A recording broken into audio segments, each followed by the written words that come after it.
Welcome back aboard Blurred Force One with your boys Mo and Lottie. And today we are talking about, we're reviewing the final episode of Loki Season 2. It's entitled Glorious Purpose and it's coming to you from Disney Plus. So, what did we think about it? And should you be watching? And before we get into this review, get down there, hit like on this video. Lottie, here we are. It's it. The final episode of the season. It's called Glorious Purpose, and wow.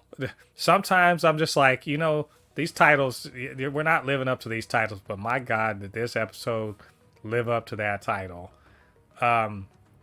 Loki figured out how to time slip, how to control it. And now it turns into a part of the episodes is sort of Groundhog Day, where he's trying to figure out, how do I fix this? And he lives literally thousands of years trying to fix this problem and back up and back. He keeps backing up. Where do I have to do this to actually fix this problem? And then he has a bit of a conversation / confrontation with He Who Remains, and similarly with Sylvie. And then he finally makes a big, major, monumental decision that'll affect the multiverse forever in a day. So, oh God, there's so much to talk about here, Lottie. What did you think about this episode? This this episode reminded me of phase 3, peak Marvel. This reminded me of peak Marvel because damn, what a good episode. You know, all of this to lead to the end. I did not expect that at all. Literally, I'm really good at predicting the ends of movies and TV shows. This one was completely left field. I was not expecting it at all. They tricked us into so many different ways. They made us trick us that this is gonna have to be the way, and they tricked us that this was gonna have to be the way, and then all of a sudden they were like, "Oh, this is what's happening," and it's a sombering ending. It's one of Yeah, those type of endings that it's a victory, but it's sad at the same time because the person who had to they made a sacrifice that is everybody can survive except them. It reminds me of slight spoilers, the end of Kingdom Hearts 3, you know. Everybody had a happy ending except for the main character. right. So it was He's a hero. it It's a yeah. heroic sacrifice.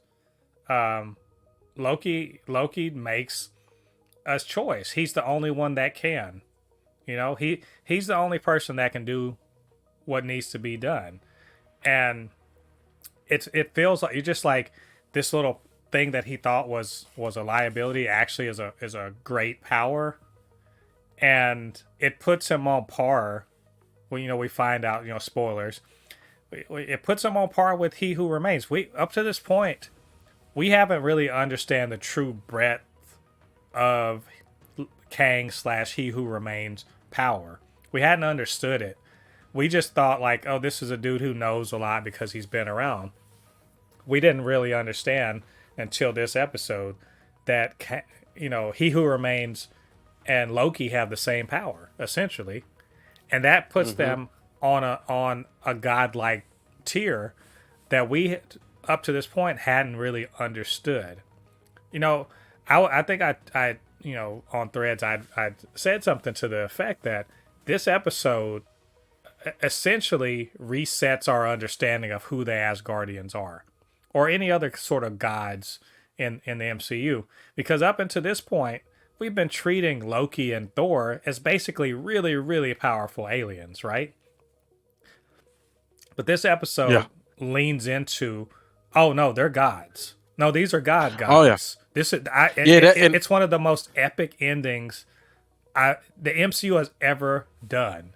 It is like this sacrifice, and I no cap, not at all. I mean, y'all can fight me on this.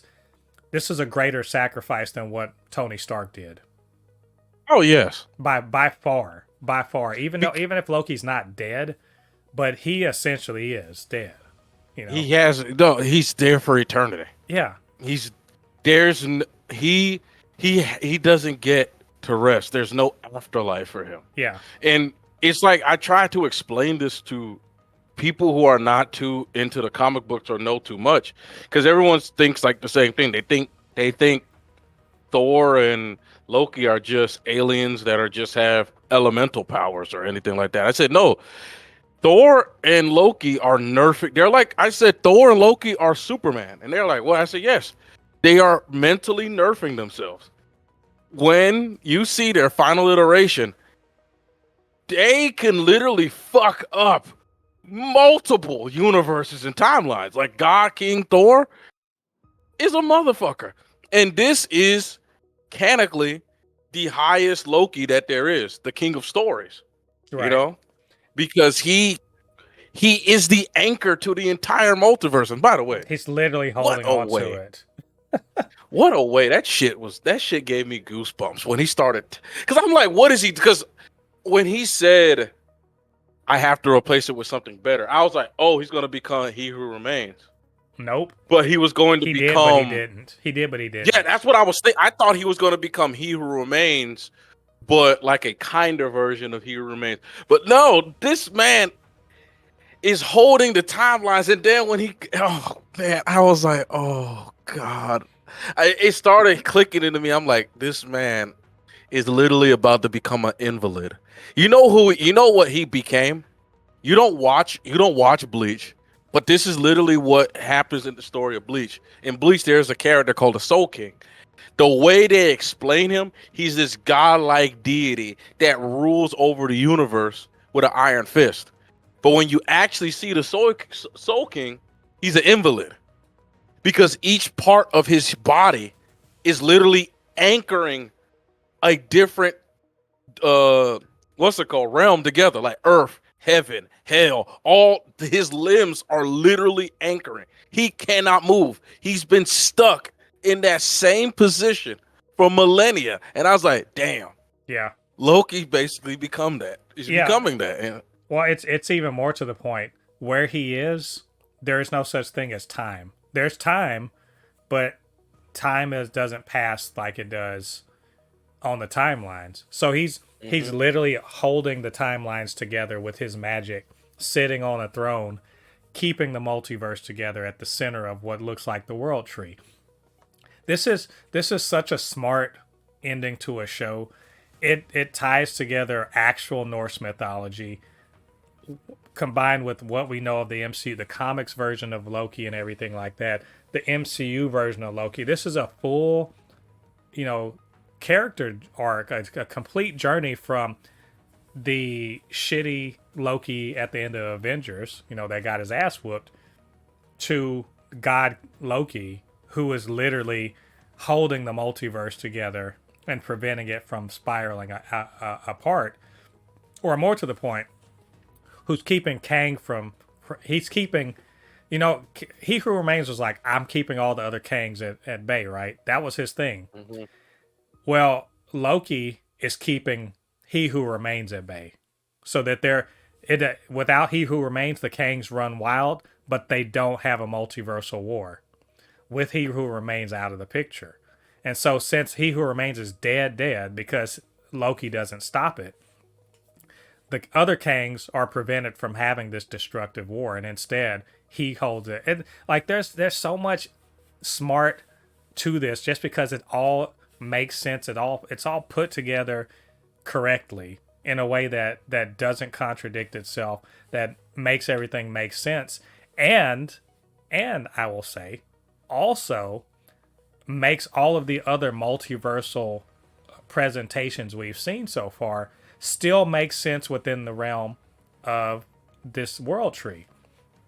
Because we've seen multiverse travel, in Endgame. We saw it in, Quantumania. We saw it in Multiverse of Madness. We saw it in, what was it? No Way Home. And they're all somewhat different variations of multiversal travel, and they all make sense now because He Who Remains is not there to put a stop to any of these other things. this shit fixes any understanding of the multiverse. It allows for, further multiversal things to happen without them, people asking like, where's the TVA, right? The TVA is not there to stop people from, being on branch timelines. They're there more or less to police the way and to keep the Kangs in line, right? So I mean, just anyway, we've gone on a lot about some of this. What about that whole bit about him going back in time repeatedly, reliving the same moment? Who knows how many thousands of years he relived the same moments before he realized, okay, this shit isn't going to work. How many, hundreds of years he took to learn quantum physics? How many, thousands of years did he take to finally realize, like, oh, I got to go back to when Sylvie did this, and then realizing that nothing he could do would work. Like, it's crazy. How many thousands of years did Loki live to get to that point before he finally said, hey, he who remains, why don't you do something? Just, can you imagine dealing with Karen Sylvie for that many long? I'm like, oh, no matter just what. She is not going to stop, man. He was like, you're gonna have to. I was like, okay, so he's really going to have to kill her. I was like, and that's what he who remains wanted him to do. Yeah. I love that. By the way, I love that he who remains was like, how many times have you done this before you decide to talk to me? So we got to talk about this really quick. He who remains he's not as smart as he wants to believe.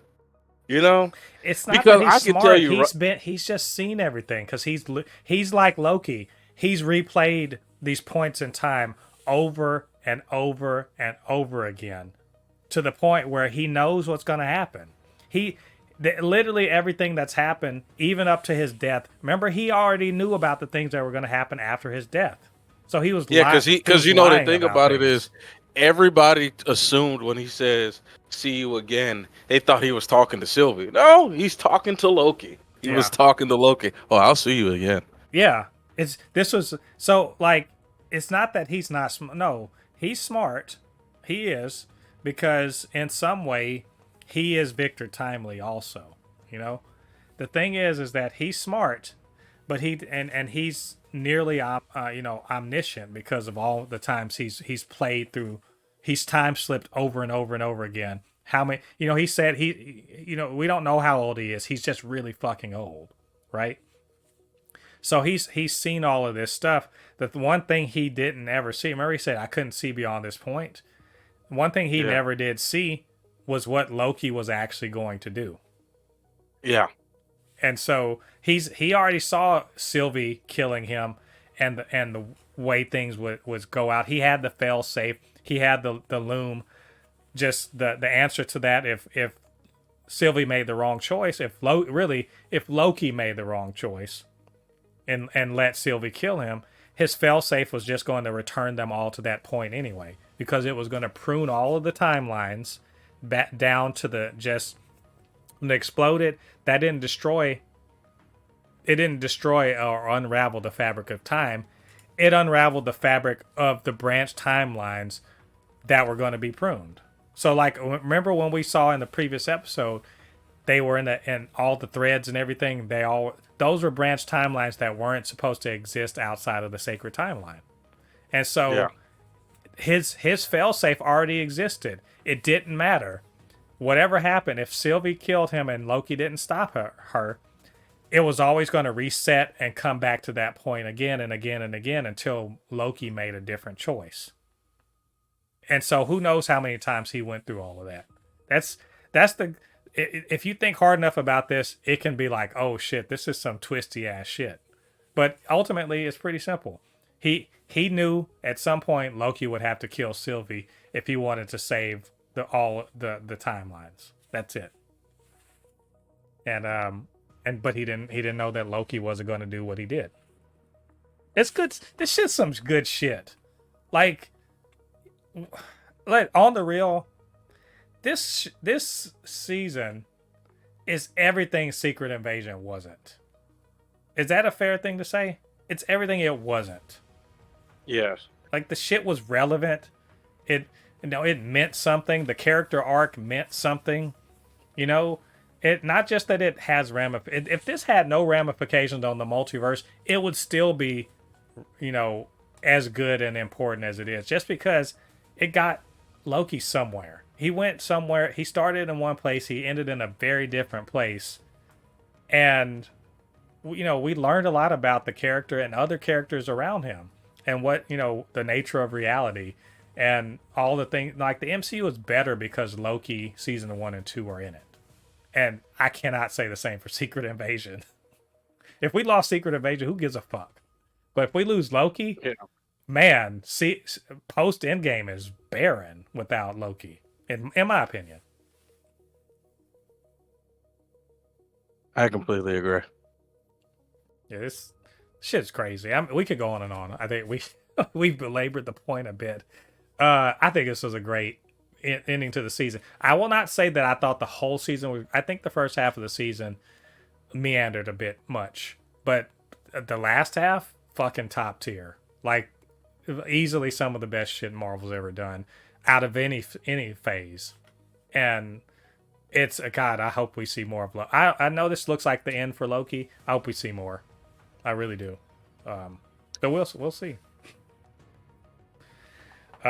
Anyway, Lottie, got any more thoughts on this? No, man. This was, like I said, man. Piece de resistance. Yeah, or the piece. It's the piece of resistance. I was just watching the Lego Movie the other day. This is great. Just God, and they're talking about the two, the directing duo that did the last couple episodes. They're like, we might want to direct Kang Dynasty. I'm like, sign these motherfuckers up, sign them up. Let's go. You know what I'm saying? Let's get them. Get these writers. Y'all get all the people who worked on this. Get them on other shit right now. We can plug the holes and save this sinking ship. Let's go. Yeah. So anyway, we really liked it. In case y'all didn't notice. But anyway, what did you guys think about this final episode? What did you think about Loki season 2 in general? And what do you think about what it had to do with the MCU? Any thoughts you have, get down to the comments and leave your thoughts there. And of course, you can always hit us up, supernotfunnyshow@gmail.com, Super Not Funny Show on Threads, TikTok, Instagram, all that good stuff, wherever it is. Hit us up. And while you're doing that, get down there, hit like on this video, subscribe to the channel, hit that notification bell. All that good stuff helps to grow this channel, helps more people see videos just like this. All right, thanks for joining us on these reviews of Loki. Come back to the channel. We're going to review more Marvel stuff, more TV shows, all that good stuff, movies. You know what we do. And check out our podcast, of course, the Supercast. Until then, Ben Mo, your comment extraordinaire on all things pop culture, joined by the anime expert, video game designer, and lover of all things superhero, my good friend Lottie. And we'll see you guys on the other side of the thread. Peace. Peace.